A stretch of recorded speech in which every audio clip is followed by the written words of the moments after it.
नसूह एक ऐसा मर्द था जो औरतों जैसी शक्ल व सूरत रखता था, नर्म आवाज, नाजुक जिस्म और दाढ़ी के बगैर। वो इसी जाहिरी भेस का फायदा उठाकर जनाना हमाम में औरतों का मसाज करता था। ये उसके लिए जरिया माश भी था और उसके दिल में छुपी ख्वाहिश की तकमील भी। कई बार जमीर ने उसे मलामत की, मगर हर बार वो अपनी तौबा तोड़ देता था। एक दिन बादशाह की बेटी हमाम में आई और मसाज के बाद उसका कीमती हीरा कहीं खो गया। शहजादी के हुक्म पर सबकी तलाशी ली जाने लगी। नसूह बदनामी और शर्मिंदगी के डर से एक कोने में छुप गया। जब उसने देखा कि कनीजें उसे ढूंढ रही हैं, तो उसने रोते हुए सच्चे दिल से खुदा से तौबा की और दुआ मांगी, ऐ अल्लाह, मैं वादा करता हूँ कि आज के बाद कभी ये गुनाह नहीं करूंगा, मेरी लाज रख ले। उसकी दुआ अभी खत्म भी नहीं हुई थी कि बाहर से आवाज आई, नसूह को छोड़ दो, हीरा मिल गया है। नसूह की आंखों में आंसू थे और दिल में इत्मीनान। उसने शहजादी से रुखसत ली और घर आ गया। नसूह जान गया था कि अब इस शहर में रहना मुमकिन नहीं, जहाँ की औरतें अब भी उसे चाहती थीं। उसने अपनी तमाम नाजायज कमाई गरीबों में बांट दी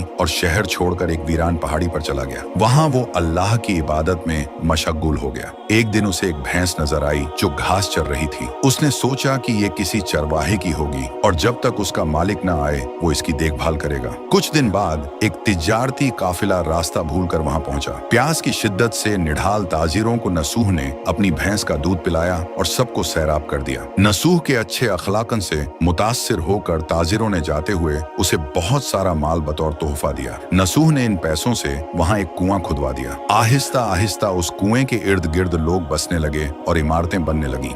नसूह की नेकियों की वजह से सब उसकी इज्जत करते थे। नसूह की नेकी और शोहरत के चर्चे बादशाह तक जा पहुंचे। बादशाह उससे मिलने का बेहद मुश्ताक था, लेकिन नसूह ने बादशाह के पास आने से इनकार कर दिया। इस बेनियाजी ने बादशाह की मिलने की तलब और बढ़ा दी और उसने खुद नसूह से मिलने का फैसला किया। जब बादशाह नसूह की बस्ती में दाखिल हुआ, वहीं उसकी रूह कब्ज हो गई। चूंकि बादशाह बतौर अकीदतमंद नसूह के पास आ रहा था और रियाया भी नसूह की खूबियों की कायल हो चुकी थी, सब ने नसूह को बादशाह के तख्त पर बिठा दिया। नसूह ने इंसाफ का निजाम कायम किया और उसी शहजादी से शादी कर ली जिसके गोहर की वजह से उसे हिदायत मिली थी। एक दिन एक शख्स दरबार में आया और अपनी गुमशुदा भैंस का जिक्र किया। नसूह ने मुस्कुराते हुए कहा, तुम्हारी भैंस मेरे पास है और आज जो कुछ मेरे पास है वो सब उसी की वजह से है। इस पर वो शख्स कहने लगा, ऐ नसूह, जान लो, न मैं इंसान हूँ और न ही वो जानवर भैंस है। हम दो फरिश्ते थे जो तुम्हारा इम्तिहान लेने आए थे। ये सब कुछ तुम्हारी